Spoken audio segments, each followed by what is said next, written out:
Support WrestleTalk! Be kind to each other in the comments. The Wednesday Night War is over, but did AEW bully NXT off of their Wednesday night slot? I am Luke Owen. I'm joined by the hardest working person in all of sports infotainment. Last place in Quizlemania, but first place in our hearts, Denise Salcedo. Oh my God, I forgot to get Spluke out. You just reminded me. Sorry, it's early in the morning. My brain doesn't function as well. I completely, he's in close vicinity. If you ever want to bring him out, I need to get your thoughts on that, by the way, at some point. I'll give you them right now. I know that Adam was very upset with Bland Plate. I was very flattered with Spluke. I thought it was a very, very lovely thing to do. Weird that he doesn't have a nose. The nose looked ugly. I tested it out and I was like, no. It made him look like a creep. Like, he has this cute, like, cartoonish feature, and then all of a sudden, like, with the nose, he just looked like a psychopath. I mean, I'm quite glad as well. Like, my nose is one of my least favorite features about me anyway, because I've got, like, what we call in my family, it's a spear nose, right? Like, if I look at the side, it's like a proper, like, spear. It's a great nose, Luke. Like, it's like a Triple H nose. You know, like everyone used to make Triple H in the 2000s. No, that's what I've got. It. You're delusional. No, you do not have that kind of a nose. Your nose is fine. Thank you very much. Your nose is great. I thought Spluke was delightful, and my wife absolutely loved him. I thought it was very, very cute. Although everyone was saying that Spluke did not look like a spoon and looked like something else, and I was like, dang it, I didn't even think about that. But no, I love Spluke. I've literally had him in the back of my mind for like immediately after I made Bland Plate. I was thinking, oh my God, Spluke is the way to go. And finally, like, I got asked to be on Quizlemania, and I was like, okay, this is where I'm gonna make Spluke be born. And he's been having a happy life since. I mean, I can't take full credit for this because it was a Twitter reply that you got, but I really hope we do get Sean Ross Sapkin. Everybody's been asking for that, but this is what I said though, is that it's too simple. It's too simple. I feel like I need to do something more like out of the box thinking here. Okay, right. Well, look forward to that on the next Quizlemania then. The pressure's on. I know, right? What? You can't. The trilogy has got to be complete. I have some other ideas that are cooking up. You have no idea. The brain's been working. And that's a terrifying prospect. Let's dive into this news then, because it was officially confirmed this week. We've had it like reported for the last few weeks now that NXT was going to be moving off of Wednesday nights they're going to be moving to Tuesdays. And I think, we as wrestling fans were very, very delighted by this report, because I kind of like I watch AEW because I do the review of it, and then having to try and catch up on NXT is not the easiest thing to do in the world. This is going to make my life so much more easier. It also means that we can bring back the NXT reviews, which we kind of missed doing on these channels as well. So I think it's good news for everyone. But there was this report from Big Daddy Dave Meltzer on Wrestling Observer Radio. Big Daddy. Oh, Big Daddy Dave. This is the quote that he had on Wrestling Observer Radio. He was talking about there was a talent meeting this week at NXT where they were basically saying they were telling everyone, we're moving to Tuesday as of the Tuesday after WrestleMania. They started talking about how 6 years ago at WrestleMania 31, the little NXT promotion sold out a show, and look how far we've come since San Jose. And they always been on Wednesday nights. Then the competition came to their night and tried to bully them. Now, Meltzer did retract that, and somewhat he did say on Twitter that two people that he spoke to said that the bully line was never said. However, Sean over on Fightful Select has said that a number of WWE wrestlers and staff have denied that anything close to Meltzer's report was said. Instead, the report notes that Triple H focused on why NXT moving to Tuesdays was a positive. Airing the night after Raw was given as the reason. And so the new sort of mantra to this is that, so apparently as well, it's nothing to do with AEW. It's because NHL is airing on a Wednesday, and USA, despite the fact that NXT does better ratings than the NHL, feel that NHL is more of a prestige product to put on the Wednesday night. So they're moving them over to the Tuesdays. And Triple H's whole thing is this is a positive for us because we're now going to be running unopposed on wrestling. And actually Impact is moving to a Thursday. So they really are running unopposed now. How do you feel about the move to the Tuesday? So first of all, I'm very happy because it just makes my job so much more easier. I mean, now I have a show on Tuesday, which means I now have to work and put my makeup on Tuesdays, which, let's be real, I might not love every Tuesday, but for the most part, it does beat having to watch both shows at the exact same time because let's face it, it's kind of insane to do. But so I'm happy on that end, like for reals. Like it just makes things so much easier. And I really do hope that their ratings go up, because if they don't, like, I don't know what that's going to say about the NXT brand. So I really hope that, you know, with this move that we do see a nice increase in their viewership. I don't know, because part of me always wonders, like, you know, just like there's those WWE loyal people that aren't going to switch over to the AEW side. Maybe some of those people aren't willing to switch over and, you know, watch NXT on Tuesdays. Is it too much having to watch, you know, wrestling every day for everybody? I don't know. So I am very curious to see, like, essentially once the numbers start coming out, you know, on a weekly basis, try to see what viewers' habits are and what they're actually, you know, willing to watch or not willing to watch. And I do agree, like, with everything that Triple H said in terms of, like, in terms of what's been said, the fact that he said that there's more pros to them being on Tuesdays rather than Wednesdays. I think that's a nice approach to look at things, because you don't want to go into this thinking like, we couldn't handle it on Wednesday, so we're moving on to a different day. You don't want to obviously be that person. So I hopefully this changes things, and I'm hoping that, you know, the NXT product, to be honest, has been pretty good each and every single week in terms of a lot of their main event stuff has been great. I've been raving nonstop about everything that they've been doing with Finn Balor and just, you know, the Undisputed Era, even Cross, all of that stuff. And I almost feel like a lot of that has sort of gone under the radar, because I'll give you an example. So like on my Wednesday night show, I, you know, recap both AEW and NXT. I do AEW first, right? And then the second I say, all right, guys, we're done with AEW, we're switching over to NXT, people are like, oh. And then you see like this viewer decrease in my viewership. And I'm thinking, what the hell? Like, you guys, like, you don't even know, like, there might be some good stuff on here, because, you know, I watched the show, so I know that there's good stuff to talk about. So that's where I kind of notice things that sometimes people aren't necessarily willing to give it a chance, because it's sort of already had like this stench or bad reputation or whatever the heck you want to call it, right? So I hope that changes. And I'm very interested to see how the NXT viewership is going to be for podcasts, like all across the board, you know, obviously in comparison to when companies are covering both AEW and NXT. So it is going to be very interesting to see what's going to happen. Yeah, I mean, we saw it when the Wednesday Night War started. The NXT podcast that we used to do, me and Laura used to do the NXT podcast, like, it never did brilliant numbers. Like, it was never great, but like, we figured it was because it was a WWE network thing, right? It wasn't on TV, and it was just like, we did it as a Patreon goal. We hit that Patreon goal. So me and Laura were like, cool, let's do the NXT podcast on a weekly basis. And we really enjoyed doing it. And it, you know, it was a lot of fun to do, and it was a good old time. But then as soon as the war started, as soon as the AEW NXT Wednesday Night War thing, our AEW podcast did really, really well and had really strong numbers. But the NXT one, like, it just dropped off. There were times when it wasn't breaking double digits in the thousands. It was doing like sort of like 7,000 to 8,000, whereas like an AEW podcast would do 25 to 30. And like, it was really struggling, and we couldn't really figure out why. And I think if you look at the demos and you look at the ratings, like Meltzer talks about it in this week's Observer Radio, of the 71 weeks that we've had of this Wednesday Night War competition, AEW won the demo in 70 weeks of that. Like, you know, it's the 1 week that NXT won was that December 18th show where they had the Dark Order beat down the Elite at the end. And that was the episode where Tony Khan apparently was like, right, this is not working. Like, I need to take more control here. I need to take charge. And since then, like, it felt like a completely different product, and they haven't looked back since.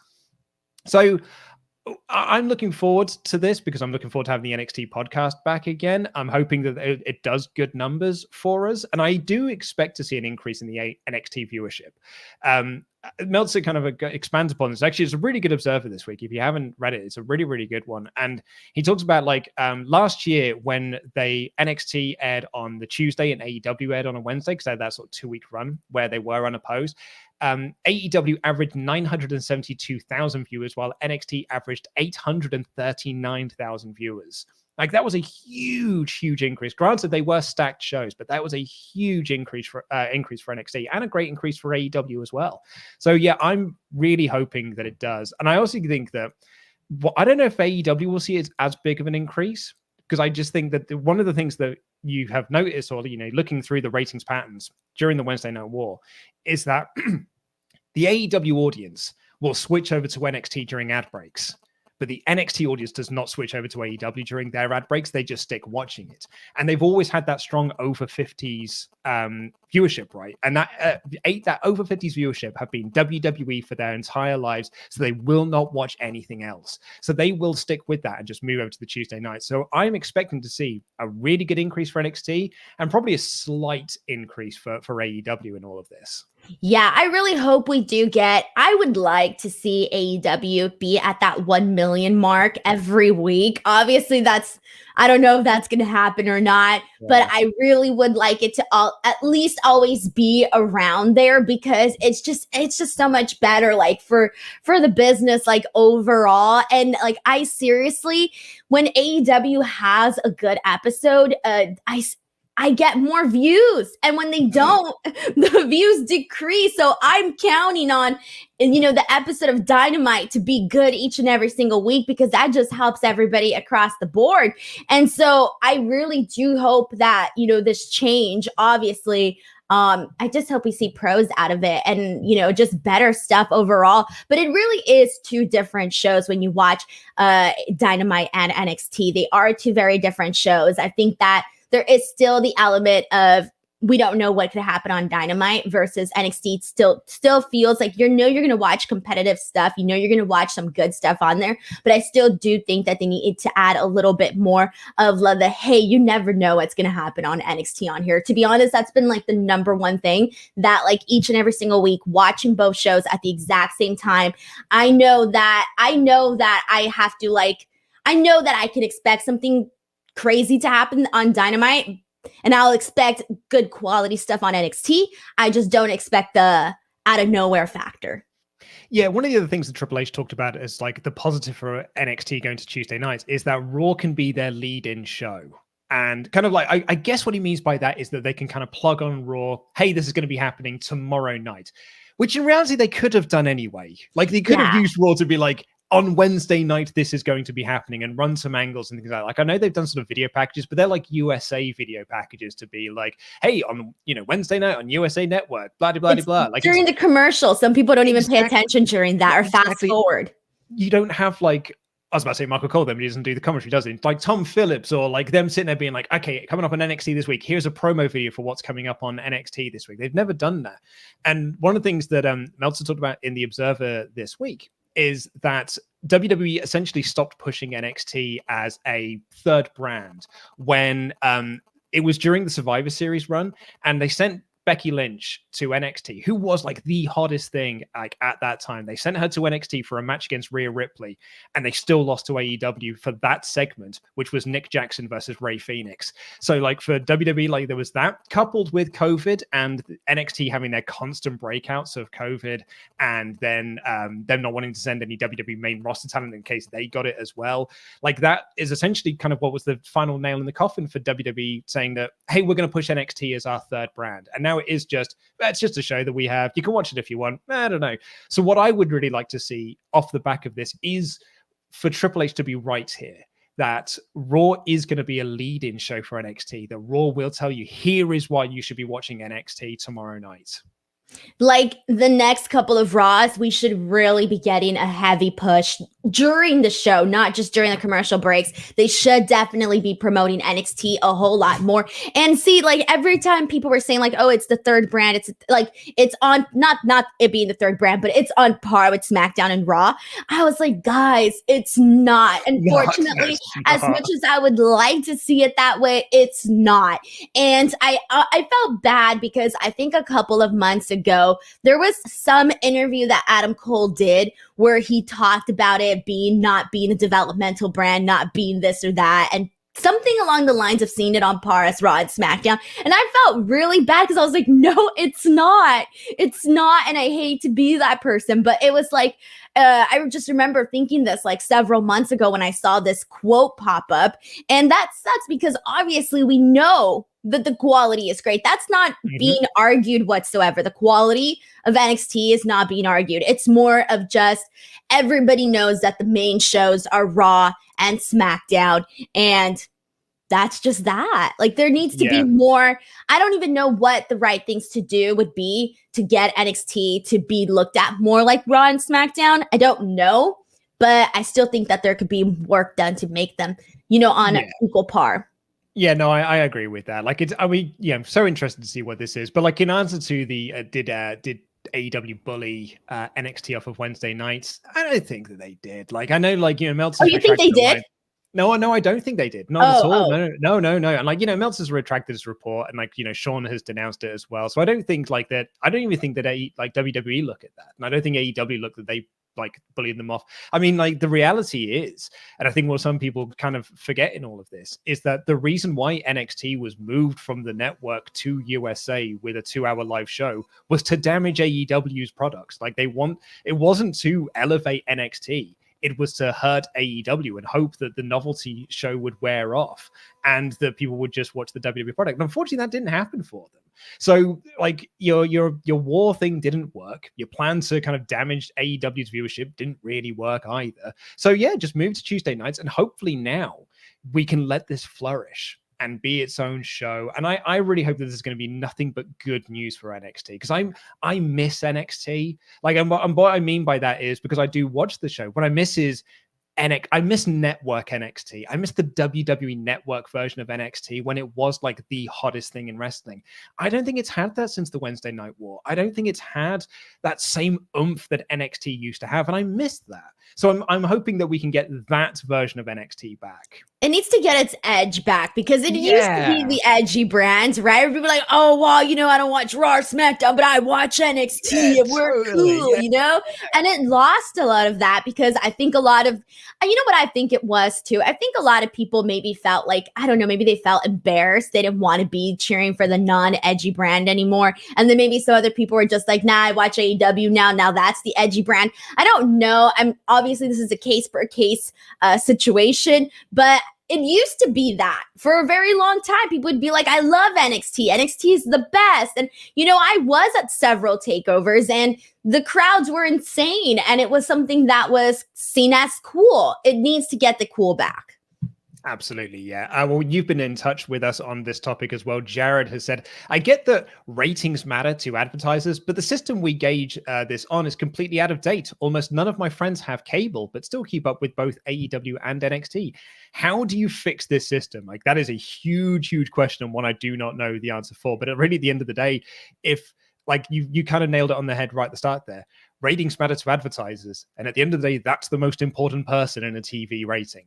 Like it's not us. We're not the important people here. It's the advertisers and the money that you get from those advertisers. We are just pawns in all of this. See, I'm still a ratings fan. Like I believe that ratings matter, and so I like when people say, "Oh, ratings don't matter." I'm like, yes, they do.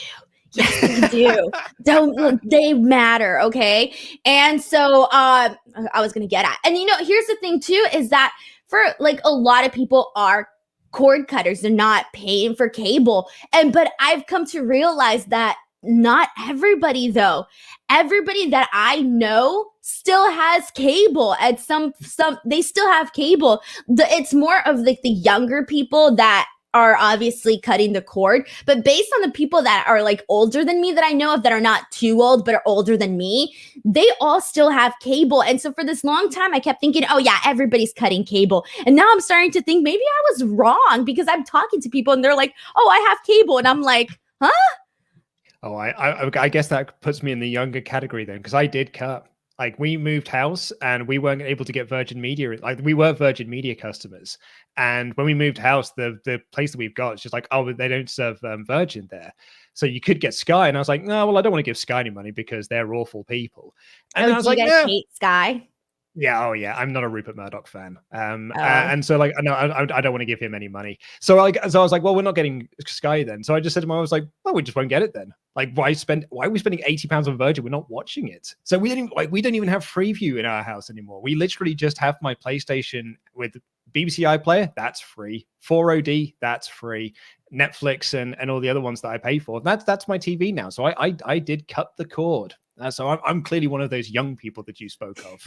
I have everything. I think it was last week when I read everything that I have, and I have cable for my grandparents. So, because they're not going to be using the apps, they're going to use cable.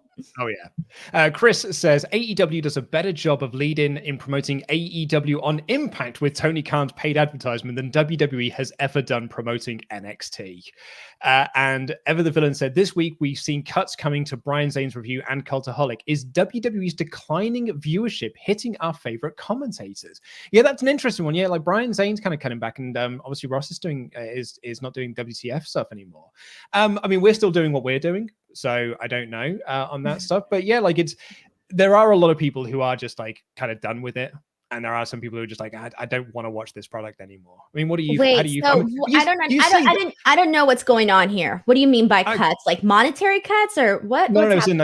So some of YouTube channels are stopping some of the reviews that they're doing. So like Brian Zane is cutting back on some of his reviews that he's doing, and Ross over at Cultaholic, I believe, isn't doing WTF reviews anymore. So like, so the question is just like, is WWF's declining quality or declining viewership stopping us from doing reviews? And I was about to say, I don't think that's the case, because you're just about to get 2 new shows on Wrestling Observer. So so like, if anything, you're getting more reviews. Yeah. See, I don't know, because I don't know. I think it just depends. I don't know what their reasons were for not deciding to do it. I don't know. Maybe it wasn't worth the time. I have no idea. I can't really speak on that.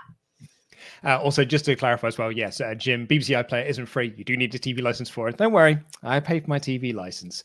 And NS Ogre says, feel the need to say, I am 50, grew up on WWE, have not watched the WWE product since Hell in a Cell 2019. AEW is my favorite thing in wrestling since the rise of Austin 316. Your clan of reviewers has been the second best thing in wrestling. Thanks for the smiles. Well, thank you very much. Thank you for bucking that 50 trend. Right, let's get into your patron mailbag questions. If you want to submit a question to the mailbag, all you got to do is become one of our awesome pledge hammers on Patreon at any dollar amount. Excuse me, and we will get to them, read them out individually. Do not email me. Like, damn it, I've been thrown off now because I had to burp and it's thrown me off like what my intro is. Leave it in the community tab, labeled mailbag. Do not email me. I will just lose it. I'm bad at my job. We'll get to the rest of your hyper chats later on in the show. Okay, first up, Angel Gonzalez says, with my job as an AV consultant, I've met a lot of fascinating people. From oil and gas CEOs, a man who won a Nobel Peace Prize in science for a pill that helped raise specific cancer survival rates from 8 to 75%, and even a former Harlem Globetrotter. That's an entertainment basketball team for you, Luke. You may know them from Scooby-Doo. I know who the Harlem Globetrotters are. I know pop culture. But my question is, assuming you will gain or have the requirements knowledge, if you could dedicate the rest of your life to one thing outside of entertainment, what would it be? Wait, like become a fan of it? Like something else? No, it's like your new job. Like if this wasn't your job, what would your dream job be if it wasn't like working within wrestling coverage? Can I put pop singer? Because that's entertainment. That's the entertainment. Entertainment. I mean, are you entertained by pop stars? Yes, you are. So that's no, I want to be the pop star. I want to be on stage. I can't think of anything else that I'd want to do. Like that's like the ultimate dream job, I think. Either that or being like, you know, Meryl Streep or Nicole Kidman and being like this like highly regarded, amazing actress. Still within the entertainment space. Then. Yeah, I can't think of anything. I don't want to be a doctor. Hospitals terrify me. I don't want to be a lawyer. I'd probably cry if I start getting nervous. And like, you know, when they like, so you know how they like rebuttal like back and forth, like I can go up there and do my part. But then let's say the other person comes up and does better than me. I'm just going to start crying. And then what's going to happen if people go to jail because I couldn't defend them? Yeah. I can't be an artist. I have no artistic ability. Oh, that's not true. We've seen Blam Plate and Split. Okay. But those were not like OMG, okay? Okay. Oh, let's see. I can't paint anything. Okay, See, you see what I mean? There's no other options for me. I would want to be an astronaut. That was always like my dream thing. If I couldn't be Steven Spielberg, which is what I wanted to be when I grew up, I wanted to be an astronaut. And we were watching Great British Menu recently, and like the Great British Menu, the theme for this year's competition is like British science and like advances in science and sort of celebrating British people in science. And they had a guest person like to judge the dishes that had been cooked, and she was the first Brit in space. And like every now and again, like I just kept telling to my wife, and she's like, she's been to space. Like she's literally been in space. But do you really want that though? Dude, I want that. You have to be up there for like years and have absolutely no life. And you're just, but you're just looking at a bunch of like blackness and little dots. But I want to know. Like I sometimes just lie there of a morning and I just think like, what is out there? Like, that's terrifying. I know, and it fries my brain, but I love it, and I would love to go to space. That's what I want to be. I want to be an astronaut. Did you ever watch that one Netflix series with Hilary Swank? With me? I think it was. No, I haven't seen that one. Oh, you should watch it. I was really upset that they canceled it, but season 1 was so good. And I don't know like what's true or not based on what they did on the show. I'm just gonna take that everything that happened on the show is fact and what happened, and based on what happened on the TV show, I would not want to go to space because I don't know if this is true, by the way, but you can get like space blindness, your skin peels off. I don't know how true this is. I don't know if that was just for the TV show or what, but either way, no, I don't want any of that. Once it's available, I'm going to space. Are you going to be those people that sign up to go to Mars? Yes. Oh yeah, dude. If there's an option, if there's like, I will find a way to go. No, I won't let you go. I will tie you down, Luke. I'll be like, you cannot go to Mars. No. Oh man, you're stuck on planet Earth. Sorry, my wife doesn't want to go either. Peter Mullen says the Adam Cole Shawn Michaels angle got me and my mates fancy booking like crazy. If you could have wrestler in their prime A versus wrestler in their prime B from any era or company, what matches would you love to see on a grand sellout WrestleMania card? Shawn Michaels, AJ Styles. That is always my go-to answer. That or Daniel Bryan, Bret Hart is always my other one I'd love to go to. Oh yeah. Love that. Big thank you to Josh Gionet. I'm going to apologize if I said that wrong. Sending in your AEW fancy booking for Omega versus Page. As always, we don't really have time to kind of go through it because we are pushed for time here. But yeah, I think a lot of people are going for this. You know, Page is going to be the first person to kick out of the one-winged angel and win the title. And I think that's where it's going as well. And I really hope that they can keep that momentum going. I hope so too. I really do. That's what I've been wanting to happen for like a while. Like I can't wait to see Hangman like really get to the top of his game. And I mean, I don't think I could stand the guy enough. Like Stan, S-T-A-N, not S-T-A-N-D. Oh yeah, no, I got it. I said it and then I was like, oh, it sounds like I can't stand the guy. But I meant to say I can't stand the guy enough. I first thought you said stand, but then I was like, oh, she's talking about Kenny Omega because she can't stand that guy. But no, I meant to say I can't stand Hangman enough. Like as in I'm a big fan and I can't be a bigger fan. Yeah, like I heard it too and I was like, wait, that doesn't, people are going to misconstrue that. Jack said, the WrestleMania card takes shape. We're getting Cesaro versus Rollins. A bit of fancy booking for the end of the match, very much like Orton versus Rollins, where Rollins goes for the curb stomp, but Cesaro launched him in the air and cracks him with an uppercut. I think it would look awesome, and hopefully Cesaro can get a main event push. Are there any angles you'd like to see take place at this year's WrestleMania? I'm just hoping for, I feel like it's just going to feel like such a big show. Oh, hey, you know, last week when you were asking me like, oh, did you get the WrestleMania credentials and this and that? And I was like, man, I didn't get any. The second I got off, I saw the email. I was so depressed. I was sitting there and I was like, thinking about it for like half hour, just staring at the screen. And I was like, should I go? Should I apply? Should I go? But then I was like, Denise, no, you can't go yet. You can't go yet. And I was like, well, what if I just go? I was arguing with myself. I called my fiance and I was like, hey, dude, I was like, I got the application. Should I go? He's like, Denise, you're seriously going to risk the Rona. And I was like, I want to go. There's always next year. Next year. Next year is like down the road from you, right? Isn't that the Hollywood one or is that the year after? No, it's the year after. Yeah, next year's supposed to be in where did they say last year? Next year's gonna be They pushed. Did they push LA to 2023 or 2022? No. I think it's 2023. There's someplace else going first before us. I know this because I was upset about it. WrestleMania was supposed to be here this year. WrestleMania 2020. We're at 2023. Yep, 39. Yeah, so 39 is in Inglewood. That's at the SoFi Stadium. Next year is in Texas. Dallas, right? Arlington. Yeah, so that's the Dallas area. I went. Oh, okay. I went to the last one. I think it was 32 in Arlington, Dallas, Fort Worth area. It was fun, but there's just not that much to do there. Like, I remember Monday, the Raw day, like, all you had, there was all the indie events were done. So really all you had to do was wait till Monday Night Raw. But that was obviously till like the daytime. So like nobody had anything to do in the morning. There was like a bunch of wrestling fans just like going to all these like really lame places. Like I went to this aquarium that was like really overpriced and there was like really nothing to see. So I remember telling like my fiance, I was like, man, there ain't nothing to do here. Well, there we go, folks. 30 minutes and 40 seconds into this podcast, and he's buried somewhere in America that isn't California. You all wondered how long it would take. 30 minutes and 40 seconds is what it took. Okay, to be fair, though, if you do go to Dallas, I highly recommend you go to the Fort Worth Stockyards. Those were hella fun. That area was really fun, and I regret not going to the rodeo. And if I go next year to Dallas, I'm going to the rodeo.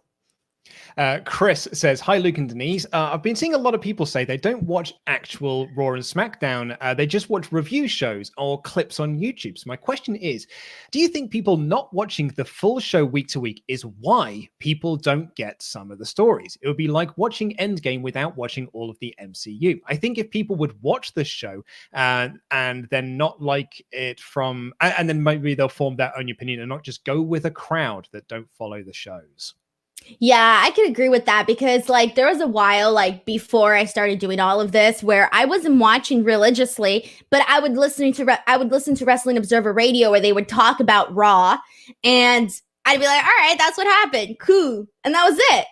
Mm-hmm. Yeah, no, that was pretty much it. But like, I still think you can like follow along with a story and get the nuance of a story especially if you're watching the clips. Like, it's not like you need to watch 3 hours of a show to understand. Like, if you can condense a clip down into 3 minutes, then that 3 minutes to say everything you need to know. I don't think you like just watching the clips means you don't follow or you aren't getting the intricacies of a story. Like, I still think you can follow the week to week product. I think you can follow the week to week product on reviews. Is what I did for years. Like I've mentioned on the show previously, before I was working here, never watched the show on a week to week basis, but I still got all the stories and I still knew everything that was going on. Yeah, I think it depends on how much effort you put, but like, so my fiance's nephew, he would be watching like all the time on YouTube, right? He would record Raw, he'd watch it, but he would watch the clips on YouTube. Ever since COVID and ever since the live events dropped off, he literally like just stopped watching. Yeah. And I was like, he's done. And my fiance was like, yeah, he's done. And he's like, if he comes back, it's going to be like randomly. And I started thinking, oh man, like how many more other like young kids out there were like watching religiously on YouTube and going to the live events and being like, yeah, I like wrestling. And now are just like done into something else. Now I play video games all day. Dwayne the Gronk Johnson said, when it comes to this year's WrestleMania, what do you think is more important? Is putting on match of the year caliber matches or spectacle entrances, memorable moments? Personally, when I look back at WrestleMania, I always remember the entrances and moments. What do you think? Could be a good point if Luke ever does an actually good video on WrestleMania. I don't think I would ever do WrestleMania as a broad topic, but I may look at specific WrestleManias. I did pitch doing that to Adam and Laurie this year, but we decided we're going to wait till down the line. But yeah, so what do you think is more important for a WrestleMania, the matches or the moments? Matches, because I think the matches could create the moments. Yeah, I think they sort of go hand in hand, like, and the same with the entrances as well. Like, I think it's kind of like a full package kind of thing. I mean, having said that, like, actually, I think that kind of sort of backs to the argument I was going to make there, because I don't remember what Triple H's entrance was at Mania 30, whichever one it was with Becky 31 with the Terminator. No, oh my God, that is one of the worst entrances I've ever seen in my life. It's so rubbish. Denise, don't pull that face. It was proper It was so Luke, are you nuts? Are you insane? The Terminator thing with this crappy like tinfoil Terminator crown. It looked so rubbish. No, it was so cool. What are you talking about? I remember that entrance like the back of my mind. You had the little scanner on the crowd. Yeah, oh my god, it was target so thing, stupid. and then he comes out, and it looks like he's on a jetpack. And the tip did not look like tinfoil. It was really good. He had the armor. He had the things on his shoulder pads. He comes down, and he's just like, and it looks like he's about to fly. You have all of those little, what do you call those, droids or whatever? Those things. The Terminators. All right, whatever. I never seen the movie, so they come out, and this is why you thought it looked cool, because the movies are actually cool. Look cool though. It didn't look cool. I was there, Luke. Yeah, okay. I think you've got rose tinted glasses because of that. I think if you go back and watch it, you'll be like, I did go back and watch it. It does look like tinfoil. It does look a bit. I just watched it last week. So low rent. No, it's not. It's literally one of the greatest entrances of all time. One of the greatest. Are you high? Yes. One of the greatest of all time. Yes. Come on. Yes. And I don't think it's just Triple H's fault. No one is able to do a Terminator entrance and make it look cool. Kenny Omega didn't look cool doing his. Brian Cage looked proper lame doing his. It looked cool. I liked it. I thought it looked fantastic. I think it's definitely up there with some of my favorites. Okay. The point I was going to make was I can remember the one from Mania 35. Is that one with Becky Lynch in the main event?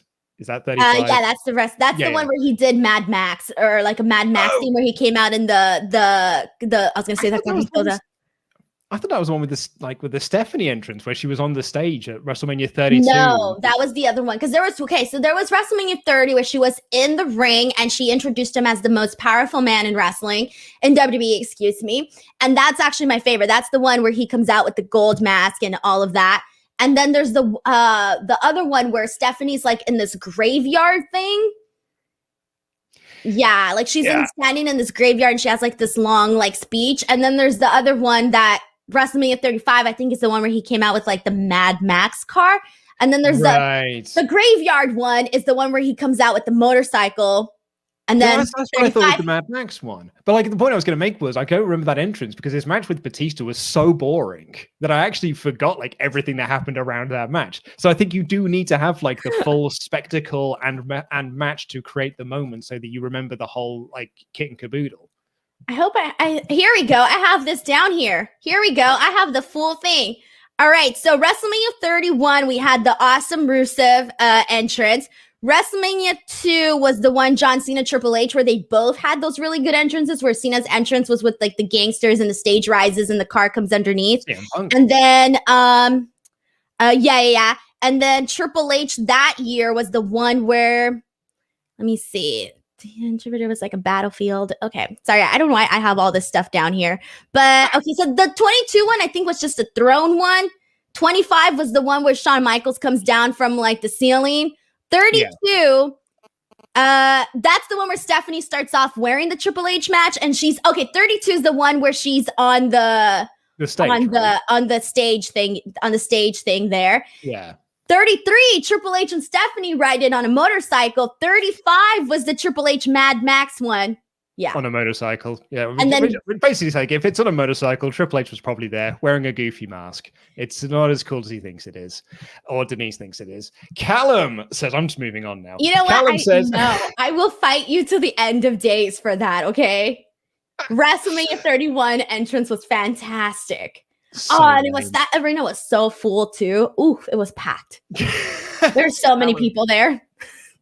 Callum says, going to start this off by saying Captain America is clearly the best Avenger. He gives all the best moments, including my favorite of him being able to lift Mjolnir. My question is, what's your favorite Marvel moment? Ooh, well, I'm trying to remember because I'm not that big of a fan. I go to watch the movies because I like to eat. Why you like Iron Man so much, yeah. Iron Man's really funny. I think one of my favorite moments was when Ant-Man when he goes into that thing and he gets stuck in there because that's when everybody disappears or something. Oh, right. He goes into the quantum realm. Yeah. I like that part. That was my favorite part. Mine is actually, it's in Age of Ultron, which I don't think is a great film, but it's when they're all trying to lift Mjolnir and no one can do it. And then like Oh, like, and they're all Captain America doing grabs the same. and it just slightly moves, and then Thor's got this look on his face, just like because he didn't think anyone Yeah, else would look yeah, at that look. That slays me. I think it's really, really great. yeah. Jonathan Hedman says, a couple of questions. Denise, with the complex nature of Roman Reigns' character and the subtle nuances that he's been able to bring out in this era of no fans, how difficult or different do you think things would be with his character if the world didn't get upside down? Luke, what sort of diet are you on for your hair versus points match with Mr. Davis? You see, because last week he asked a question about, very, very clever. Hey, I'm going to answer my question. Okay, I seriously think that now I feel pressured. Like I got to come up with some brilliant response. All right. No, but seriously. Couldn't handle the pressure, melted down, had a breakdown. Quit Just ask me questions. Just stick to the diet questions. No, but seriously though, it would be interesting to see what they would have done with Roman Reigns had COVID never happened. Would they have turned him heel? I think at some point they just had to, right? Since everybody was rejecting everything that they were doing with him. Oh no, I think they would have stuck to their guns. Like I think there being no fans there gave them the confidence to be able to do it. Because it's like the worry was always going to be it was going to affect ticket sales. There's no ticket sales to do, then you may as well give it a try, give it a whirl. You can always just turn him babyface again when fans come back. Thankfully, the roll of this dice worked. I think they would not have done it without the fans not being there.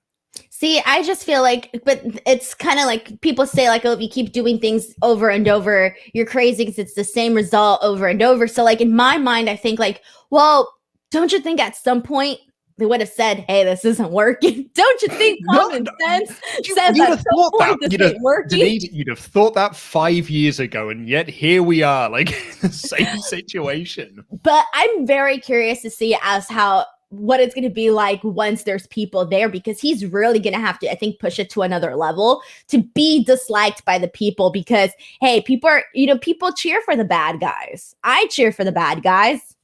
Well, we've actually got an interesting one about this. So Chris asked, do you think they turned Edge heel so that Roman gets cheered when he wins at Mania? Edge seems like he would be up for putting him over, but they can finally have Roman close out Mania with that fan reaction they've always wanted. Now, I would disagree with that. I figured they turned Edge heel so that Daniel Bryan is the babyface in the match and that Daniel Bryan can get the big crowning moment. And so, like, having going against two heels, it worked for WrestleMania 30, it will work again here. So I don't think turning him heel was to get Roman over. No, I actually think that it was just that Daniel Bryan was just such a stronger babyface. I don't think that Edge was going to be able to compete against Daniel Bryan when it comes to who really is the ultimate babyface in this picture. So I don't think it's to cheer. I do think that it will help. I hope that it'll help Roman get booed more, but I don't think it was to help Roman. Jason said, my question is, of the WrestleMania matches announced, in terms of the days they're on, which night of WrestleMania is more exciting to you?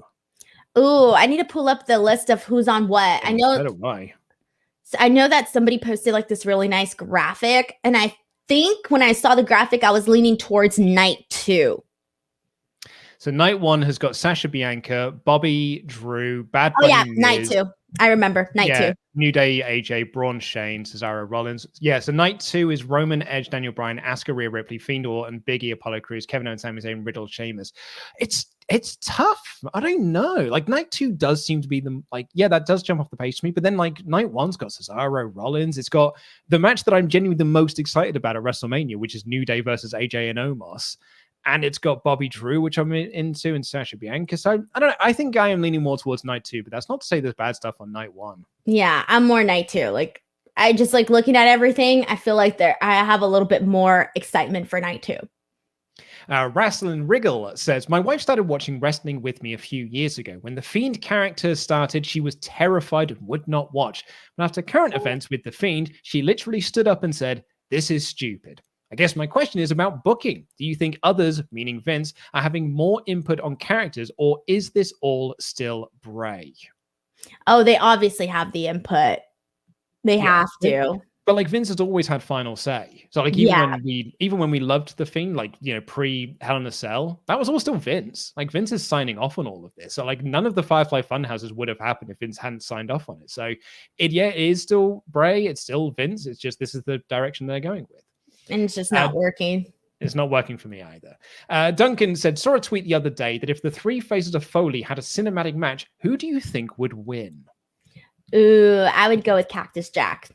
Yeah, I think I'd kind of go Mankind. I think he was probably the more popular one. So I think Mankind pins Dude Love. Nobody was going for Dude Love. Oh, no one's going to pick Dude Love. Not even Mick Foley was going to pick Dude Love. Harry said, I recently started doing full-time night shifts here in Scotland, and it was giving me the opportunity to work whilst listening to your podcast. Really been enjoying the AEW, however, finding it hard to watch WWE in general lately because the booking has been pretty bad. Therefore, listening to your podcast has kept me in the loop, so thank you so much for that. Also started listening to Under Consultation, which is my other podcast. Amazing stuff, Luke. The Diamondisms make me corpse so much. That's all, guys. I just wanted to pass on my appreciation. I have no doubt the thoughts and questions in the future. I hope you all have an awesome day. I hope he has an awesome work day as he's listening to this podcast. Absolutely. Yeah, I hope you have an awesome evening at work. I used to do a night shift, and it is not fun, but like podcasts can keep you going through them.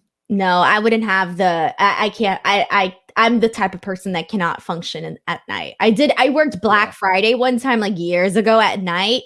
And it was one of those days where you had to stay up the entire night. Oh, it was awful.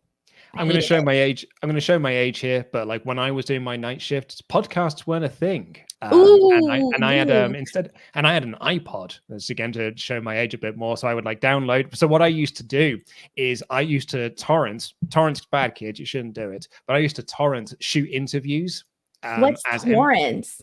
Basically like downloading illegally. Like, so like people would load up like shoot interviews and stuff. Like, so wrestling shoot interviews. This was back in the day when shoot interviews were a thing. Like, it's not like now when everyone just does a podcast and stuff. This is like, shot in like crappy hotel rooms, and it was just like real bad. Oh, I've seen those. Yeah. Oh, I used to love them. But I used to download those as MP4s, and then I would convert them to MP3s and then load them onto my iPod. And that was how I got through my shift, was listening to like 4 or 5 hour shoot interview podcasts with wrestlers. Not even podcasts, just like there were videos I would listen to in audio format. That was how I got through my shifts.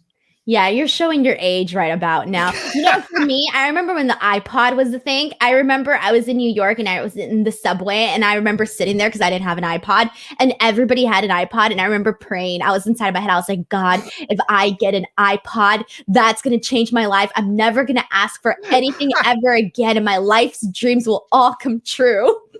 I still have my iPod. Do you really? I do. I have it on in the car. Like, that is what me and my wife listen to. Like, we have our own playlist on the Spotify iPod or something on your phone. I got the free version. Also, you have to like use data, like and that's partly because we've got the free version. You can't download it on the free version. You have to just stream it. Don't you have Wi-Fi in my car? No, not when I'm driving. Like so on your phone. Yeah, if I'm in the house, but if we're out for a drive, then I'm not getting Wi-Fi in my car. You got to just like use like 4G. I get Wi-Fi in my car. How fancy is your car? Like, if you got a car? No, my car, dude, my car has the little thing where I have to wind up the windows because I have a Jeep, a 2006 Jeep, so I still have to wind up the windows. Then? What are you connecting to? I just use my phone. I don't know. Like, I listen to music. I use my iPod, and I'm not getting rid of my iPod. My brother recently lost his iPod, and he was so sad about it. Like, he was cycling to a place, and to get some new headphones. Ironically, to get some headphones for his iPod, and he suddenly realized as he was cycling back that his iPod had fallen out of his pocket on the ride over. And he's like, "Oh man, I lost my iPod, and I can't get a new one now." I felt so bad for him. I'm trying to find him like a replacement version. They're still expensive though. I know. I know. Because my grandma uses them, Luke. But she doesn't anymore. I bought her a phone, and now she has Spotify, and she's a grandma, and she uses Spotify. Okay, so my grandma ditched her iPod. Everybody can. I will admit it is much harder now that there's no iTunes. That has made me updating my iPod much difficult. Like, it's made me liked iTunes. I hate iTunes. No one liked iTunes apart from Apple. I can't delete it off of this dang computer. I hate it. And like every time, and then you know what I hate about Apple? And I don't know if this happens to everybody. It doesn't matter. I write down all my passwords, right? On a password book. No matter how many times I log in to get my Apple ID, my password is always wrong. It forgets my password. So I have to make a new password. I write it down. I come back the next time, and it's like, no, that's not your correct password. I hate Apple ID. I hate iTunes. I hate it all. The real Shorty G, but I love iPods. The real Shorty G, Aaron, says, with TakeOver coming up, it got me thinking of what Vince will think of Walter. Is he everything Vince wants in a wrestler? I think we kind of seen what Vince thinks of Walter because he was on Raw that one time and he got beaten twice. So I don't know if Vince I forgot about that. Oh my God, I was so mad. Like I get mad at Raw every now and again, like real mad. That was one of those times where I was like proper like, F this company, and I'm so done because like Walter is not just someone that you just beat twice on the same night. Oh man, it drove me nuts. Maybe he's had a change of heart. I don't know. I hope so. Shea says, I've noticed that the main WrestleTalk channel is nearly at 800,000. Will you have a special 800K celebration? Watch this space. Ooh, so switching the podcast out definitely worked then. Oh yeah, totally. Yeah, the subscriber numbers have gone up. The subscriber numbers here have gone up as well. Like it is like and our viewers and everything have actually like it's benefited from us splitting out the content. So turns out that YouTube, like all this advice that we were given was correct. But yeah, there will be. I think there's actually a post going up on Monday regarding that. So keep your eyes peeled. Ooh, Marcus, you're close to that 1 million mark. There's also a post going up on Monday for this channel because we're close to 50,000 subscribers, and we're going to do a 50,000 party as well. So. There'll be a poll going up soon for that. Might be invited to that. I mean, I might invite you to it. Yeah. Oh, I would hope so. Yeah, I'll tell you what. I'll tell you what we're going to do when we get off air. Okay. Marcus Campbell said, with James Storm reaching 1,000 matches in TNA and Impact, do you prefer America's Most Wanted or Beer Money? Do you have a favorite James Storm moment? Beer Money. I remember really being a fan of Beer Money, so I would go with Beer Money. James Storm moment. I'm trying to think here. I think I have more of like a personal one, actually. I got to work with him. And he's just like a really nice person and is very open. Like the second you start talking to him, he'll give you a lot. Oh, you know what else was random? So when WrestleMania New Orleans, the last one, I went down to Bourbon Street and I was walking and I actually ran into James Storm on Bourbon Street. And like, if you know, like the area, it's just really funny, like a really funny story. I'm a big fan of James Storm. I'm a big James Storm mark. Like he was one of my first guys in TNA, like when I started watching. So I am America's Most Wanted. Like that's my James Storm. So like we find the defendant guilty. Like I am all about America's Most Wanted. That's my James Storm. But James Storm winning the title, like that first time that he won the TNA title. Oh, I was so happy for him. Mark Jones said, I wanted to post something about WrestleMania this week with it being so close. So I'd love to hear some quick fire answers to these. What's your first WrestleMania memory? My first WrestleMania memory? Oh, do you mean like okay, because my first WrestleMania memory, honestly, like the very first was me not being able to go to WrestleMania 16 and being depressed about it.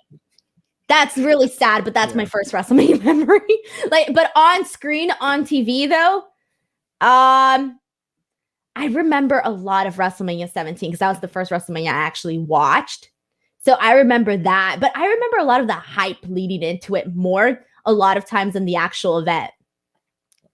Yeah, for me, it's triangle ladder match. Like me and my friends just watching that over and over again from 2000. And like we do, like my friend had taped it off TV and we just watched it again and again and again. When it finished, rewind it, watch that again. I don't think I've seen much of the rest of WrestleMania 2000 because it's not a good show, but dude, that match is banging. First WrestleMania where you liked every match on the card. I think for me, it's probably like 31 is a great show. Like that's a show where like every single thing lands. That was a good show. That was a very exciting show. I still remember like when Seth Rollins came out and everybody just like lost their minds. That was a pretty interesting night.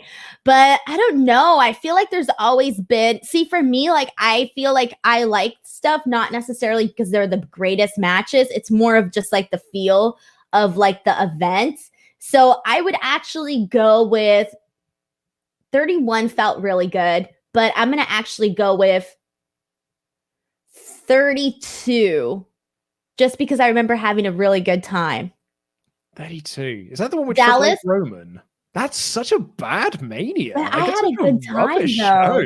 But I had a good time. I'm basing this off of me having a good time. It's got Moxley versus Brock on it, which is a bad show. Having a good time. Okay, I really enjoyed myself that day. But I would love for you and Adam to have a chat about that. Though. So you're going to be doing a show with Adam in a couple of weeks' time, right? Because I've got a Friday off. Oh, and, lovely. Adam bullies me. He would bully me off of WrestleTalk. And you two are going to have a great conversation about that because Adam hated that WrestleMania and he was also there for it. So you two can have a wonderful conversation. Oh, I had a good time. See, I had a nice time that day, okay? But see, I had a nice time every time I go, though. You know which one I hated, though? The New Orleans one. The most recent one. The 34. 34. Yeah, I hated that day. I didn't really like that show. Weasley65, with Denise offering to teach Luke on how to be mean. I think we need a proper name for it. I thought long and hard and figured the perfect title. It's the Hollywood Salcedo High School of Heelish Shenanigans, or the Triple H's. With Denise's love of the game, I figured a play on that would work best. That is amazing. Can you say the name again? I need to write it down. The Hollywood Salcedo High School of Heelish Shenanigans. Okay. Hollywood Salcedo High School of Heelish Shenanigans. Shenanigans, easy for you to say. Shenanigans. Okay. I remember that now. And also thank you to Flaming Clive. We haven't got so Flaming kind of like pitched this idea of like wrestlers as like video game tropes, like final bosses and like heroes and things like that. It was really interesting. And I do agree with the choices that you had made. Unfortunately, I haven't got time to go into them now, though. Alan says, I was wondering with WrestleMania being so close and many of the feuds being lackluster, are there any current or past feuds in other companies outside of WWE that you think would be worthy to be on a WrestleMania card? Wait, so outside of WWE for a WrestleMania card? Okada Omega. Like that is a match that, like, if you want to put it on like the grand stage, but like it was in Tokyo Dome, which is in itself, like, you know, is a grand stage. What would you pick? Okada Omega, that'd be my pick. I would actually go with, since you took that one, I'm actually going to go with something more recent because I think this would be really fun. Kenny John Moxley would have been pretty fun at a WrestleMania. Yeah, that'd have been really good. I like that a lot. Yeah. And Nate says, I was wondering what you guys think about The Undertaker not being included in this year's Hall of Fame. Do you think this means he could potentially have a retirement match in front of fans? No, they just had too many people. Plus, they can't do everything. They had his farewell with no people. Now, imagine doing his Hall of Fame with no people. You got to give the guy something. Yeah, I think it's just like he's a headliner, and if he wasn't going to be the headliner, then you don't put him in. So, like, exactly. I think that's why they're sort of holding off on that. Plus, like, he's not officially retired. There's still Saudi Arabia matches, and that will be like, you know, I'm sure that he thinks he's retired, but that Saudi money that pulled Shawn Michaels out, and it can pull him out too. Hollywood Salcedo #1 fan Adam Gibbons. Luke, Barbie Girl is a bagging tune. Owen, I have a bone to pick with you. I've been meaning to ask this for a while, but what's all the shade you throw at Angel and Lost over the years? So Angel was just like, and it's a bit hard to talk about now because Joss Whedon's not a very nice person. It has since been revealed. But like for me, Angel was just he's just a boring character. So like I was never interested in watching a show where he was the lead. Like he was boring in a show where he wasn't the lead. I was like, I don't think he can hold his own show. So I was never really interested in that. And Lost, man, like I just got so pissed off with that show. Like it's the end of the first season and it's like, and here's some questions. And you're like, cool. So I start watching the first episode of season 2 and it's like, and here's some questions. And I'm like, well, cool. Well, do we have any answers? And they're like, no, just more questions. And I was like, this show is going nowhere. And I was proven right by that because the show never went, like, it didn't go anywhere. Like, it kept just doing whatever. Like, they didn't have a roadmap for it. They admitted themselves, we did not have a roadmap for the show. We just made it up as we went along. And that shows. And that's why it wasn't particularly great. Yeah, but you know what, though? Lost is a show that I don't think I've ever been as hooked on a show as I was with Lost. Dude, that first season was so good. Watching. Yes. Yeah. I do. So I was at university when the second season aired, right? And this was again, showing my age here, it was not readily available in the UK when the second season was on. So like my friend had to, again, torrent it, had to download it illegally from like an American like site. And he then burnt it to a DVD for me. So I could then like watch it. Actually, it was like a CD-ROM. And so I took that home so I could watch it on my computer. And I've never been so bitterly disappointed in the first episode of a season. I was so excited to watch. And I was like, I think I'm done. I'm tapped out. So you were done already season 2? Pretty much, yeah. When they opened, I was like, oh yeah, it's this thing, and you've got to put this code in every X amount of minutes, or the world blows up. And I'm like, get out! This is stupid. Okay, so when I started watching Lost, it was like literally all the seasons were already available on Netflix. So I started watching Lost really late. And so I had everything available to me. So that's why I watched everything. And I watched it all like in like 3 weeks because I was out of a job then and I didn't have anything else better to do. And I literally just spent every single day watching Lost all day, all night. I remember I would go to the kitchen. I wouldn't even come out. But when I did go to the kitchen, I would tell my grandma, "You have no idea. The show's amazing. It's changed my life." And like ever since then, like that really is what started me wanting to binge watch more shows, was really thanks to Lost. And you know a show is good when you go and you try to find like more information on the show. However, the ending was terrible. I had to Google what is the ending, what happened in the ending of Lost. I watched it and I didn't know what happened. I remember the Lost finale being a big thing in the UK because it aired simultaneously with the US. So there were people who got up like first thing in the morning to like watch the simulcast of like it airing in the US and the UK. And people at work were like, "I got up so early to watch Lost this morning," and I'm like, "Was it good?" And they were like, "No, it was rubbish." And I'm like, horrible. I could have told you it was rubbish, and I hadn't even seen it. I mean, I don't know what they should have done, but like it went in circles. It was too much back and forth. It was terrible. But everything else I thought was awesome. Owen says, "I love when you, Luke, and Ollie make fun of people who were all in on the Miz title reign. I love the pettiness." I don't think it's pettiness. I think it's just fun to me. Yeah, maybe it's a bit petty. Yeah, who the hell was all into that? Like, I don't get it. We had a lot of messages from people being like, "This is going to be the year of the Miz. Going to get this year-long title run as a serious heel." So me and Ollie just kind of make fun of it a little bit. He did deserve it. This made me think, what was another time that you guys thought something was stupid or bad, but a section of the fan base were all in on it? I think there's apparently a lot.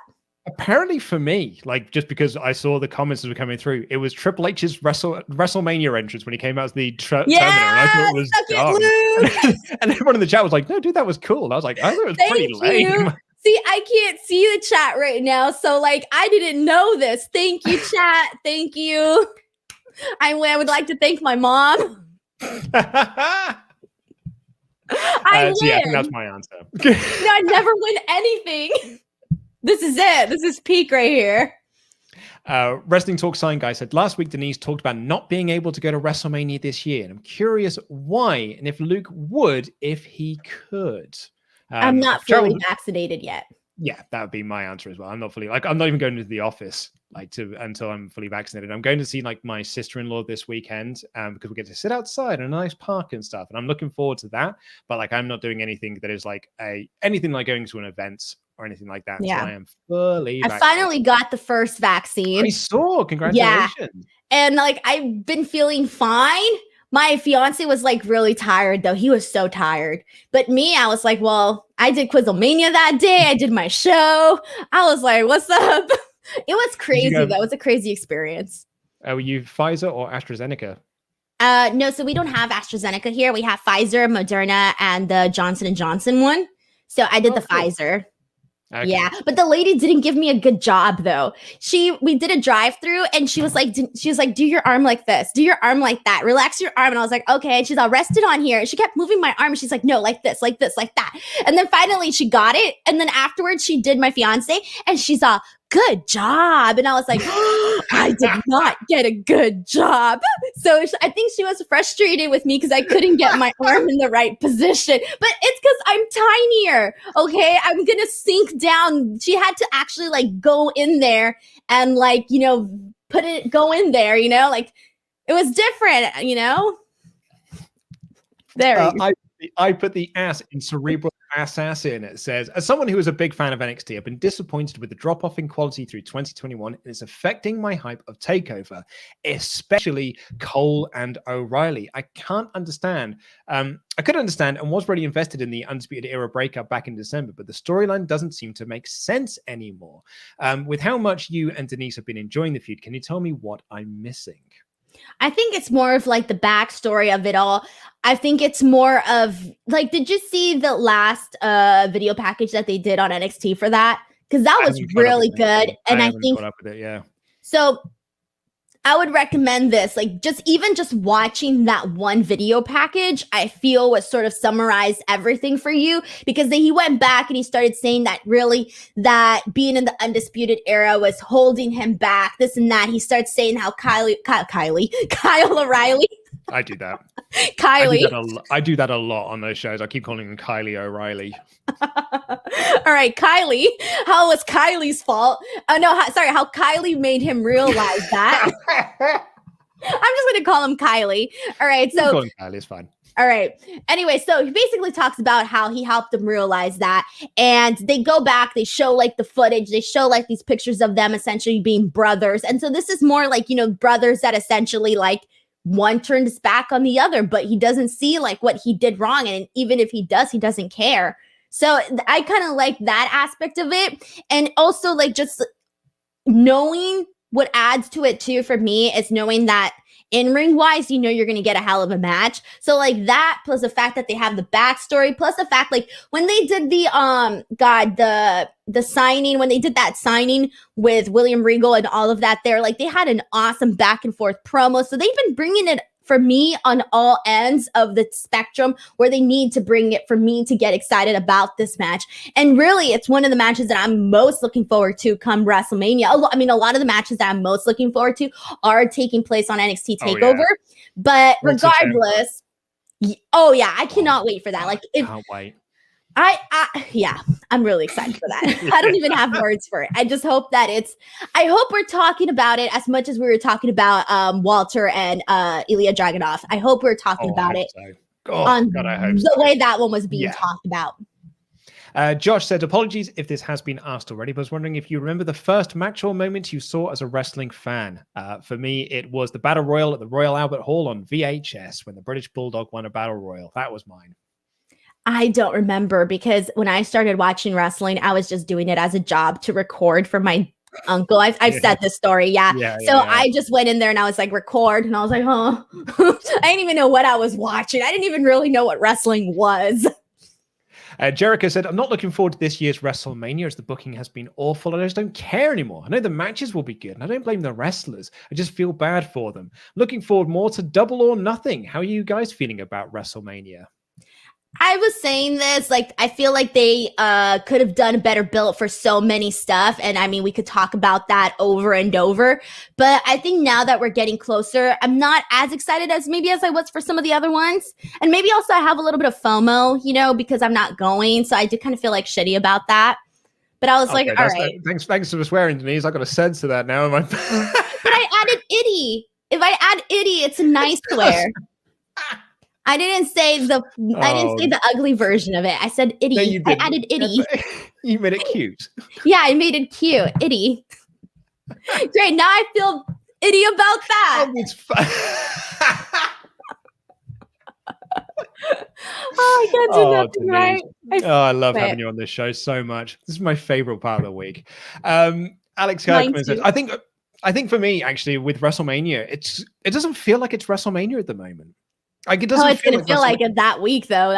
I guess I know it will do because I'll be so busy. But like, it just doesn't feel like WrestleMania at the moment. I don't know why that is. It may just be because we've literally just had a pay-per-view, but it just doesn't feel like it's Fastlane right now. And I don't know. You said it feels like Fastlane right now? Sorry. Well, there you go. Like, I forgot what the pay-per-view is called. It doesn't feel like WrestleMania at the moment. I was like, what? Yeah, you're right. Alex Kirkman, my question is about Riddle's botch on Raw. If you were Vince McMahon, would you not be seriously pissed off with what happened? And he goes on to suggest that he'll take the title off him. Well, Alex, apparently it was Vince's suggestion. So from what has been reported is it wasn't live. It was a pre-taped thing. And Riddle forgot his line and he just sort of scooted off. And then Bruce Pritchard and Vince McMahon saw it, thought it was so funny they put it on TV. And so if you are Vince McMahon, that's why you thought it was hilarious. Plus, we've always heard that Vince has a very unique comedy take. Yeah. Michael Morales, I had a dream once that I was in a restaurant and saw John Cena. Went there to ask him why he didn't change the finish of the Team Nexus WWE match. And then I woke up. It's the craziest wrestling dream you've ever had. Oh, I can't share mine. Oh, Denise Salcedo. I've had some weird freaking dreams, man. Some really, really weird ones where like I get married with people. I mean, people I'm not even interested in. I was gonna say, like, can you not just like name it? Like, you don't have to name the scenario. Just like No. who was featured? Who was featured in the dream world of Denise Salcedo? No, that is exclusive information. Because like if it was somebody that was like, oh, this person's attractive, and I'm glad I dreamt about him, but I didn't dream about the attract. I mean, they are attractive to other people, just not me. So I think that's why I dreamt about these people. And it's been like throughout the years, I'll like have like random dreams, and I'll wake up and I'll be like, what? Oh, I got married to this person. What the hell? I tell you, I had you were in a dream of mine a couple of weeks ago. Oh, really? I had an anxiety dream. And I was in it. No, you were coming over to stay, and I hadn't done any preparation for like you to stay in our house, and I hadn't got you were a terrible host. And exactly, and I hadn't got enough food in the house, and I hadn't like prepped anything for you to do, and you were excited to come over to the UK, and I had a proper anxiety dream that I was a terrible host. No, you know what? I would be pretty pissed off though. I'd be like, "Where are all the snacks at? Where's the soda in the house?" I was like, Denise, she was so excited to come to the UK, and I've done a real bad job of this. Especially because I'm still expecting my 5-course meal. I told my fiance about that. I was like, "Dude, if we ever go to London, we're just gonna pop into Luke's house and freaking expect a 5-course meal." Oh, you'll get the 5-course treatment. Trevor from without even giving you a warning. Hey, Luke, I'm here. What's up? Where's my meal? Trevor from Ohio says, one of the things that keeps me connected to WWE these days is Daniel Bryan. His rise to success at WrestleMania 30. To this day, it's one of the best stories in professional wrestling. With his in-ring career winding down soon, who would you like to see retired Daniel Bryan? We kind of had this question last week, and I wasn't really sure of an answer, but like his suggestion is Kyle O'Reilly. Kylie O'Reilly. Kylie. I don't know. What did I say last week if we had this question? It was last week we had this question, yeah. We had this question last week? I don't remember. Yeah, I can't remember what I answered either. I don't think we had. I think we had a different question that had to do with Daniel Bryan. Oh, did you? I thought it was a retirement thing. Oh, or maybe it was like if he retires, should he win or lose? And I think I said that you should lose and put over the talent going on the way out. Oh, and I think I said he should win. I think that's what we had because I feel like I remember that a little bit more than this. I don't know because I don't want Daniel Bryan to retire. I mean, I know it's going to happen, right? But I don't want it to happen. Max McKenzie, shouldn't Britt Baker be at least a little bit bothered by the fact that she lost the lights out match against Thunder Rosa? Perhaps this is my age showing, but perhaps this is my age showing, but if I can yell at a cloud for a second, I was annoyed by Baker's promo following that match. It struck me as a perfect encapsulation of today's modern wrestling. Here's a character that just lost the first ever women's match to Main Event Dynamite, a match that was the blow-off to a months-long feud, and a match in which she suffered and bled to win, but she just doesn't care. So I think this is the promo on Thursday's Dynamite, or Wednesday's Dynamite, rather. And the point that she was making was, and I think she was bothered by the loss, but she's deflecting that she's bothered by that loss by saying, oh, it was an unsanctioned match and it doesn't count. So yeah, like you beat me, but it doesn't count. So you haven't actually beaten me. I think it was just heel deflection more than anything. See, I actually really loved her promo because I like that she called out Mick Foley. I like that she called out. I mean, this promo would have been a lot better, obviously, had she won. It would have made a lot more sense to do. I do think she could have probably put a bigger emphasis on the fact that she lost and, you know, like you said, deflected that. But I think for me, what I liked about this was that I noticed a newfound confidence in her. And you can tell, like, you can see it straight out. Like, because part of what she was saying was, oh, I don't need the approval of people to say that I'm great, this and that. You know, Tony Khan, you've always been going out there and looking for these legends when one is right underneath your nose. Like, I like that line. I like how she shouted out, how she basically told Mick Foley, oh, it took you 20 years to be hardcore and I did it in one night. I loved all of those little things that she said in there. So that's why for me, I can't really fault this one because I really liked it. Yeah, and exactly. And like she was even saying, you know, Thunder Rosa may have won, but everyone's talking about me. Oh, yeah, so, like, that's right. She did say that. Yeah, she said Thunder Rosa had to thank her for that because it was her blood that got her all the respect and all of that. Yeah.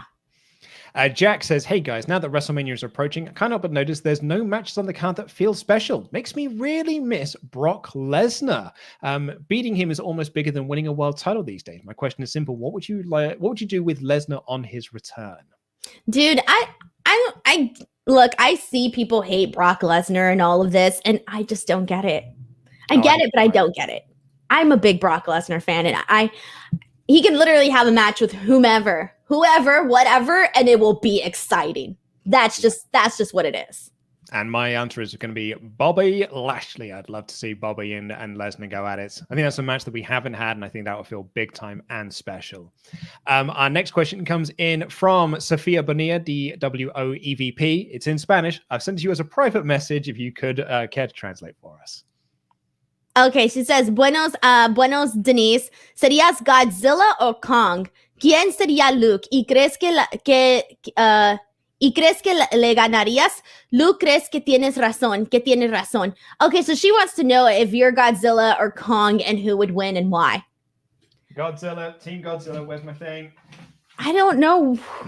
Team Godzilla, I'm watching it tonight and I cannot wait. It might be tomorrow, depends on how my wife feels, because I'm not watching it without my wife, but she may not be in the mood for it tonight. So we may watch it tomorrow, but I'm watching it this weekend and I cannot wait. Am I able to watch it here now too, or no? Yeah, it's on HBO Max, I think. Ooh, I'm going to watch it too, just for you. And I will give you my feedback. I actually want to answer this question once I've seen the movie, because I don't know anything about Godzilla or King Kong. It's King Kong, right? Yeah, it is King Kong. Yeah.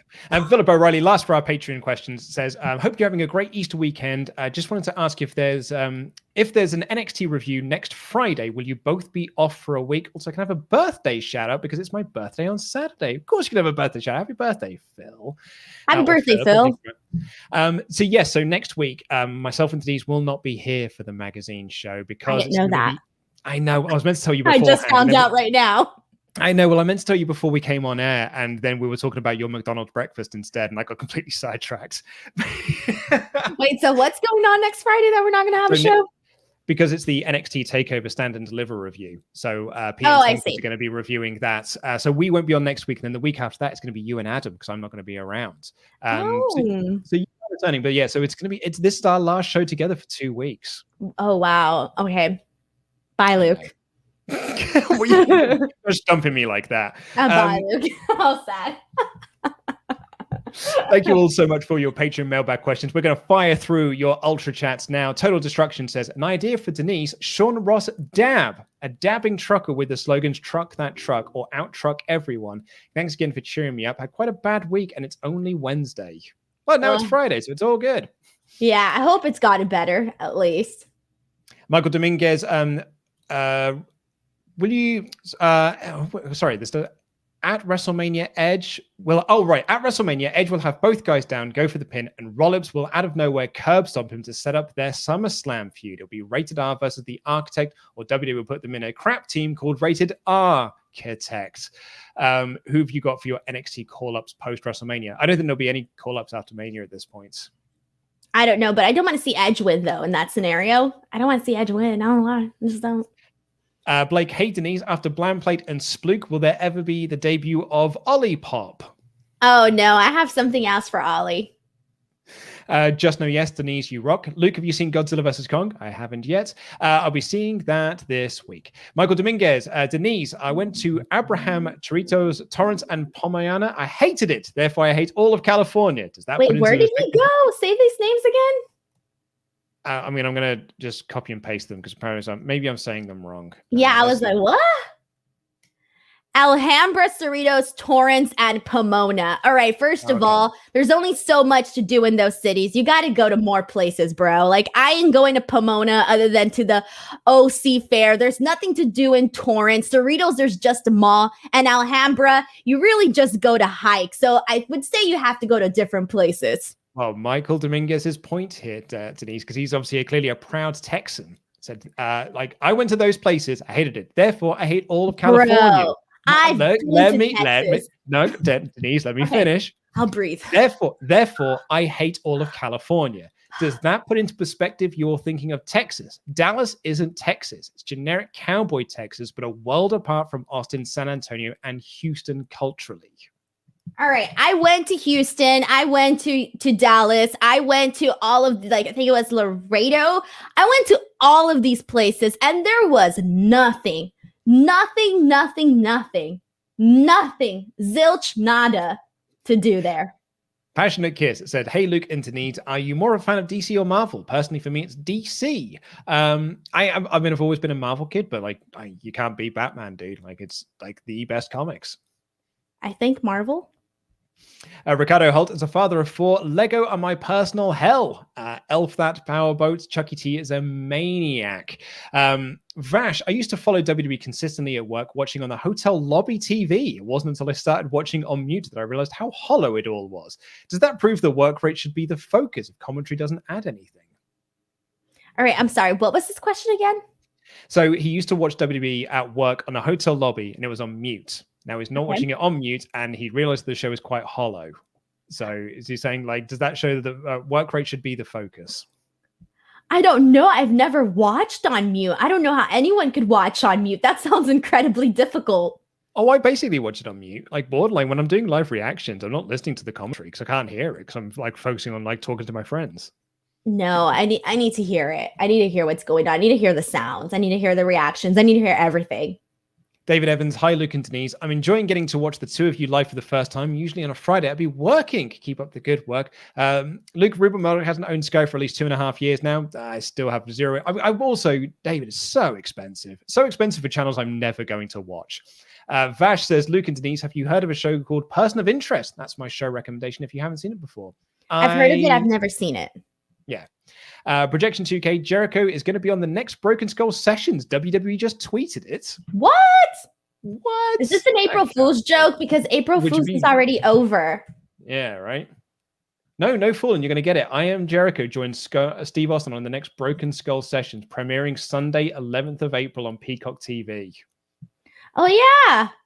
Wow. Yeah. You know, good for them for posting it today, because had it happened yesterday, I would have been like, bro, that's not true. That is absolutely nuts. All right, I'm about to retweet. Oh, man. Cannot wait to see that. Zachary T. Robinson, are you guys hyped for Suicide Squad later this year? If only for Cena finally playing a heel character. In all honesty, though, I think from what we've seen so far, they could be onto a winner. What are your thoughts? I think the trailer looked awesome. I'm really looking forward to it. I haven't seen the trailer. Oh, check out the trailer. It's really fun. I've never seen Suicide Squad. Don't watch the first one. Don't watch the first one. It's not a good film. Bad movie. It's a bad movie. Did you like Birds of Prey? I feel like we talked about that. Loved Birds of Prey. Me that too. film ruled. I liked it too. That's the only one I've seen. Yeah, Suicide Squad's a bad movie, but this new one looks rad. Adam Pearson said, despite the scheduling clash, I am here. With Easter in the corner, what's your favorite Easter egg candy? What's your favorite type of bear? Not a typo, actually meant bear. Love you both. Have a happy Friday. Our favorite bear? Yeah. What's your favorite bear? The brown ones? I have no idea. Winnie the Pooh is my favorite bear. He's a silly old bear. I think yeah, hold on a second. Hold on a second. Hold on a second. I have a favorite bear. It's the California grizzly bear. Of course it is. Of course it's a California bear. It's the California grizzly bear. That's my favorite bear right there. I was like, wait, hold on. What is it called? And lastly, what was that? What's your favorite candy? Jelly beans. Matthew Makovsky, roses are red, violets are blue. If King Kong vs. Godzilla happened in Japan, Dave Meltz would give it 10 stars. In all seriousness, I decided I want to get into it, so I'll be watching 2017, 2019 in the next few days. Cannot wait for the new movies. 2014 was the that's Godzilla. 2017, I think, is Kong Skull Island. Then 2019 was King of the Monsters. So there's like it's like a 4-movie run. I have to have seen the other movies to watch this movie. I honestly don't know because I haven't seen it yet, but I know that there are characters from King of the Monsters that are in this new one, right? Okay, well, I'm going to watch it and I'm going to give you my review. Okay, but check out Kong Skull Island. Kong Skull Island is a fantastic movie. It's so great. And lastly, Scott Young said, if you could watch one sitcom about wrestlers' kayfabe life, who would it be? Mine would be The Fiend with his family watching TV every night. Be entertaining as hell. That would be pretty interesting. I don't know who would be a good one. Who would be a good one? I'm trying to think of somebody. I feel like the Fiend one kind of is really out there. Yeah, I mean, a sitcom of someone's kayfabe life. Alexa Bliss. Oh, I was going to say Daniel Bryan and Kane when they were tag champs. Ooh, that would be actually really great. I want to switch my answer. I like your answer better. Well, that is all we've got time for on this show. Thank you all so much for joining us here on a Friday. It's so lovely watching and being with you here on a Friday. If you want to check it out, we are back tomorrow. Andy and Pete will be doing the SmackDown review tomorrow. And then next week is a packed WrestleMania week. We've got reviews of Raw and AEW as usual, live reactions to NXT TakeOver Stand and Deliver, I'm Yours, predictions for WrestleMania, live reactions to both nights of WrestleMania, reviews of WrestleMania. There's, if anything, too much content going up over the next few days. Thank you all so much for listening. We'll see you soon. Take care. I love you. I've been Lugo. That's been Denise. Take care. I love you. Goodbye. Bye, everyone. Have a nice weekend.